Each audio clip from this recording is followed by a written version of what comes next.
What's up everybody and welcome to my channel.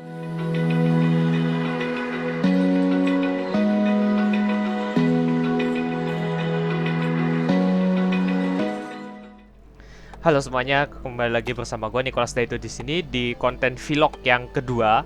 Nah, untuk hari ini gue bakal jelasin ke kalian tentang salah satu hobi gue yang gue bener-bener suka, yaitu adalah editing. Nah, bagi kalian yang belum menonton video sebelumnya, vlog yang sebelumnya, kan bisa nonton video ini, link ada di deskripsi. Nanti kalian bisa cek atau kalian mau cari di channel gua itu ada. Nah, tanpa basa-basi lagi, gue mau jelasin tentang editing. Pertama, kita mulai dari pengertiannya. Apa sih itu editing? Nah, bagi kalian yang belum tahu, editing itu adalah proses pemilihan, pemotongan, dan penggabungan gambar sehingga menghasilkan sebuah film, program, maupun tayangan. Nah, orang yang melakukan editing disebut sebagai editor. Lalu apa sih yang perlu diperhatikan dalam editing? Nah, yang pertama, editing itu yang perlu kita lihat itu adalah titling. Titling ini tuh kayak pengkonsepan lebih tepatnya. Jadi, kita itu tuh kayak menyusun judul, topik, dan apapun itu di titling. Nah, jadi misal nih, aku mau bikin film.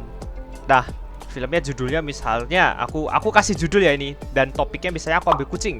Jadi judulnya aku misalnya aku pakai Kaname Orion in the Netherlands atau Kaname Orion in something something lah gitu. Itu bisa jadi titling. Terus habis itu kita cari siapa yang kira-kira cocok memenuhi dengan title itu. Misalnya topiknya kan kucing nih, berarti kan pemeran utamanya harus kucing.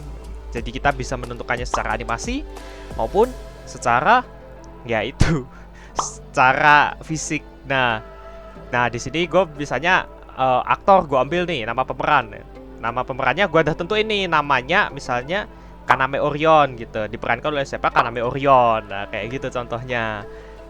Yang berikutnya dalam proses editing yang gue perluin berikutnya adalah information. Nah, information itu tuh lebih tepatnya kayak informasi apa sih yang mau kamu sampaikan ke publik. Jadi penonton atau yang lihat karyamu itu mau kamu kasih informasi apa? Misal kamu bikin nih suatu film tentang Kaname lagi berak gitu kan. Jadi lo harus sebisa mungkin nyusun informasi kalau Kaname lagi berak. Nah, gimana caranya? Lu susun scene atau lu rangkal lah intinya beberapa scene yang kira-kira menandakan bahwa dia sedang mau berak kayak gitu. Itu informationnya misalnya kayak gitu yang mau gue buat ya. Jadi informationnya jelas, terstruktur, bisa tersampaikan ke penonton atau yang lihat karya lu kayak gitu. Itu information. Yang ketiga adalah momentum. Nah, ini yang penting juga momentum, yaitu continuity atau kontinuitas. Kenapa gue sebut ini momentum itu penting? Karena ibaratnya kayak lu lihat sekarang gue pakai baju ini, lalu besok tiba-tiba gue pakai bajunya Rifuki Michi misalnya kayak gitu. Nah, itu nanti bisa subscribe. Oke, jadi itu gue momentum itu kayak gitu intinya. Jadi gue misalnya gue sekarang pakai baju ini, lalu 5 detik kemudian di scene berikutnya gue pakai bajunya Rifuki Michi. Itu kan kayak tidak berkontinuitas kan. Soalnya gue juga nggak ganti hari kayak gitu. Nah, itu buat momentum. Oh ya, ngomong soal momentum juga ini gue ngasih tahu ke kalian. Kalau untuk continuity sebisa mungkin kalau kalian sedang ngecut video itu jangan lupa untuk melihat apakah ini bagian ini nyambung dengan sebelumnya atau tidak. Nah, kalau kalian tidak mau ini nyambung, kalian bisa kasih transisi misalnya di fade to black atau change scene atau apa, kasih transisi apapun kayak gitu. Aku cuma nyaran toh, ini nggak sepenuhnya bisa dilakuin dan ya ini cuma saran aja dari gua. Dan berikutnya adalah color correction atau yang sering gue bilang sebagai pain in the ass of color grading. Nah, kenapa gue sering bilang ini sebagai pain in the ass? Karena ini adalah bagian yang paling gue nggak suka dari yang namanya proses editing, karena bisa merusak mata gue. Dan gue pun kalau ngakuin hal ini gue nggak pernah kedip. Nah, itu yang gue bisa bilang color grading, karena ini bagian paling susah kalau gue bilang. Nah, kalau kalian bisa ngelakuin hal ini, selamat, Anda sudah satu step menuju pro. Soalnya ngejar aja, color grading ini tuh susah, karena kalian harus terbuka untuk setiap warna palet yang kalian lihat. Misalnya sekarang kalian lihat ini ada warna apapun, kalian harus lihat juga apakah ini cocok color gradingnya dan macam-macamnya gitu. Jadi kalian harus main di color correction dulu, baru di color gradingnya, untuk kalian bisa melihat warna apa saja yang ada di situ dan mempertajam beberapa warna gitu. Misalnya ada warna yang kalian tidak mau, kalian bisa ngubah itu menjadi warna-warna yang kalian mau, seperti itu. Oke, untuk itu aja. Dan itu akan berhubungan, color grading ini akan berhubungan dengan yang next, yaitu adalah feeling atau atmosphere. Dua ini tuh sebenarnya paling apa ya namanya ya, paling berhubungan. Kenapa gue bilang paling berhubungan dua ini? Karena dua-duanya itu sama-sama penting membangun feeling atau atmosfer. Jadi color grading ini itu dia itu fungsinya itu untuk membangun yang namanya itu atmosfer dalam visual. Nah, sementara yang nextnya ini, habis ini itu adalah membangun atmosfer dalam hearing, atau aku lupa namanya secara harfiah. Jadi intinya dalam bentuk pendengaran. Nah, dua-duanya itu sama-sama bikin feeling dan atmosfer, dan itu sangat-sangat penting karena itu yang mempengaruhi bagus atau tidaknya suatu karya kalian.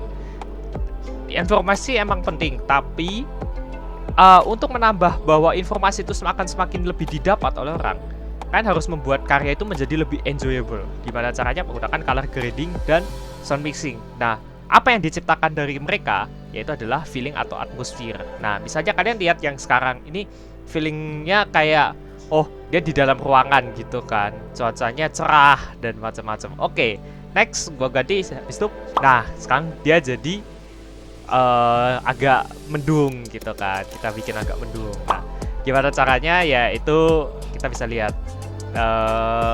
dari color gradingnya gitu, color correctionnya. Oke, jadi untuk yang berikutnya adalah sound mixing, dimana sound atau audio ini itu merupakan hal yang penting untuk membangun atmosfer juga. Nah, sound itu dibagi jadi dua, yaitu adalah sound yang original atau yang bener-bener sekarang hasil kamu recording gitu tanpa tambahan apapun, dan yang kedua adalah sound effect. Nah, sound effect itu misalnya kayak ini. Oke, itu sound effect. Nah, kayak gitu. Jadi gunanya keduanya adalah, yang pertama, sound original itu adalah sound utama, dimana itu adalah sound yang menjadi base dari video kalian, seperti itu. Nah, untuk yang kedua adalah sound effect. Nah, ini adalah fungsinya untuk melengkapi feeling atau atmosfer yang ada dalam video kalian. Mungkin kita akan bahas itu nanti di lebih jauh lagi di vlog berikutnya ya, untuk color correction, mixing, dan kawan-kawannya. Oke, next. Jadi lalu apa yang diperlukan untuk bisa menjadi sebuah editor yang bagus? Nah, untuk menjadi seorang editor yang bagus, kalian memerlukan yang pertama pasti adalah software. Dimana software yang gue pakai sekarang itu adalah Photoshop, Premiere Pro, Illustration, dan After Effects.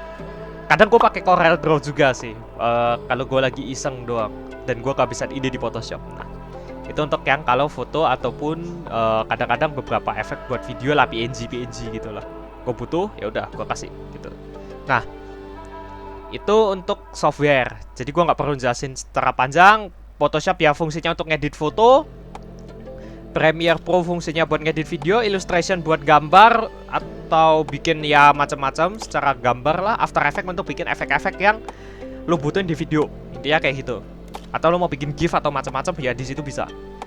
Terus habis itu yang berikut adalah alat atau perangkat, yang kurang lebih ini adalah hal yang paling vital.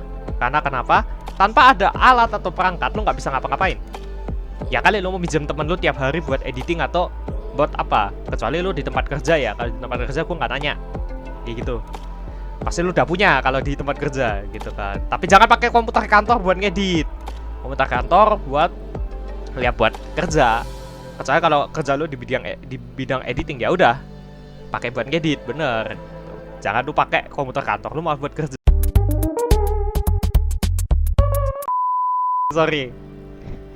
Habis ini gue kelihatannya di demo orang nih ngomong, bu, jangan jangan pakai komputer kantor buat kerja. Oke, itu aja. Jadi intinya gue itu aja untuk yang alat atau perangkat yang bisa gue jelasin ke kalian untuk editing. Nah, next ada ide atau mood. Nah, untuk ide dan mood ini jujur aja adalah bagian tersulit untuk yang dicari. Kenapa gue jelasin ini adalah bagian yang paling sulit untuk dicari? Karena mereka ini adalah salah satu yang akan muncul dari diri lo sendiri. Jadi ini adalah inspiration, information yang bakal lu sampein. Nah, itu munculnya dari mana? Ide dan mood itu tidak muncul dari orang lain, tidak muncul dari pertanyaan-pertanyaan, tidak muncul dari siapapun, munculnya dari otak lu. Dan gimana caranya dapat ide atau mood ini? Ya lu sendiri, itu up to you. Gue nggak tahu karena tiap orang beda-beda. Kalau gue ya, ini yang bisa gue kasih tahu ke kalian. Gue cari ide itu biasanya dengan cara nonton YouTube orang. Misal, gue nonton YouTube-nya Theo Antrum. Theo ini kan kemarin habis unboxing kan. Terus habis itu gue kepikiran nih, mau bikin konten unboxing habis ini. Nah, itu gue udah dapet ide. Nah, apa gue bikin aja ya juga ya. Untuk ide itu gue bisa dapat dari manapun. Lu bisa lagi boker, tiba-tiba kepikiran, aku pingin bikin ide, gue dapat ide tentang ini. Ya udah, lu bikin. Itu udah dapat ide. Terus habis itu untuk misalnya lu lagi masak, terus habis itu lu liatin masakan lu ternyata enak gitu kan. Oh, gue dapat ide. Ya udah. Lu mau foto atau mau apain, lu editing sebisa mungkin atau apapun terserah lu lah itu. Kan itu masalah lu, bukan masalah gua. Ya, jadi itu untuk ide, lu udah dapat ide di situ. Nah, terus habis itu yang berikutnya untuk mood sendiri ini yang paling susah banget karena kadang mood itu sering kalah ketika kita lagi mau memulai sesuatu. Jujur aja gue sering kayak gitu. Makanya video vlog yang kalian lihat kemarin itu sebenarnya gue ada recording dari minggu lalu, minggu sebelumnya. Itu video bisa gue upload minggu lalunya lagi, tapi karena gue kalah di mood, jadi ya terpaksa keundur kayak gitu. Jadi ya itu aja untuk mood. Dan gimana caranya gue ngebalikin mood kalau misalnya gue udah down kayak gitu? Ya ini cara gue ya. Kalian nggak tahu bisa praktekin apa enggak. Kalau gue adalah dengerin musik. Dengerin musik yang sebisa mungkin tuh membuat vibe-nya itu kalian tuh enak buat ngedit. Misal contoh gue sering dengerin lagunya si Rizky Febian, Kesempurnaan Cinta. Gue sering itu kadang-kadang dengerin. Terus beberapa lagu-lagu lama kayak misalnya ada Falling Away by Seven Lions kan nggak salah, lupa gue. Kayak gitu. Jadi lu dapetin feel-nya sebisa mungkin, lu mau bikinnya kayak gimana, dapat feel-nya kayak gimana, ya udah itu bisa jadi mood booster buat lu untuk edit kayak gitu. Nah, itu aja. Terus habis itu mood ketika nanti kalian sedang di dalam proses editingnya. Nah, ini saran gue juga, dimana carilah tempat yang setidaknya itu membuat kalian tuh nyaman, comfort. Tapi bukan buat kalian langsung males. Jadi comfortnya itu gimana? Nyaman. Sebisa mungkin membuat kalian tuh nyaman dan kalian mau kerja terus menerus gitu. Itu misal kalau gue itu biasanya gue sambil di Discord sambil dengerin orang ngobrol gitu, gue seneng gitu. Walaupun ya kadang suaranya bisa kalah sama orang ngobrol gitu, tapi ya itu udah jadi konsekuensi kan. Itu contohnya. Untuk kalian kalau mau ngedit. Yang berikutnya adalah ketekunan dalam berlatih. Ya ini yang mau gue jelasin juga ke kalian. Kadang ini yang gue sering dapetin di teman-teman gue yang sering udah mau masuk ke tahap editing ya, editing video ya. Jadi ya kata sering banget sambat kayak gue art block nih, gue nggak bisa improve nih, gue udahan lah gitu, editing apaan sih gitu.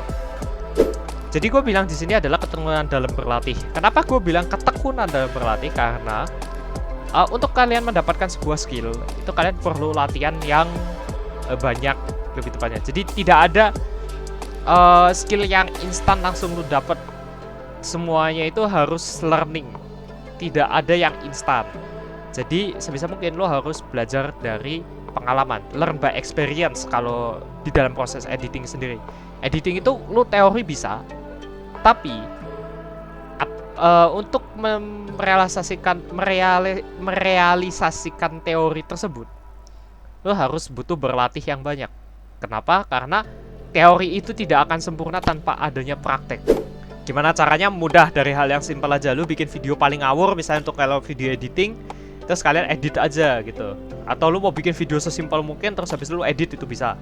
Itu untuk video editing ya. Kalau untuk gambar ya udah lu ambil gambar apapun, terus lu coba aja eksperimen. Misalnya mainin color gradingnya, mainin apanya gitu.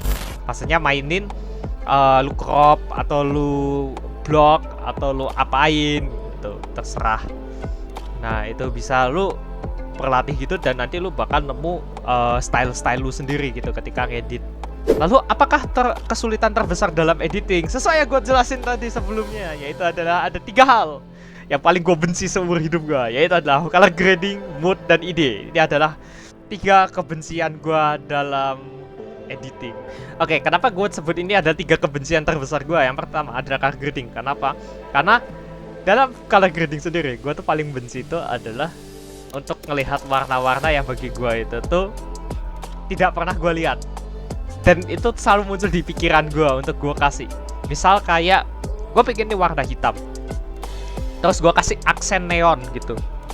Nah itu bagus kan, tapi bagaimana caranya kita bisa bikin aksen neonnya itu jadi glowing? Warna apakah yang butuh gue naikin sedikit? Itu adalah yang paling gue benci. Kenapa? Karena lu kalau color grading, warna geser sedikit aja itu sudah beda.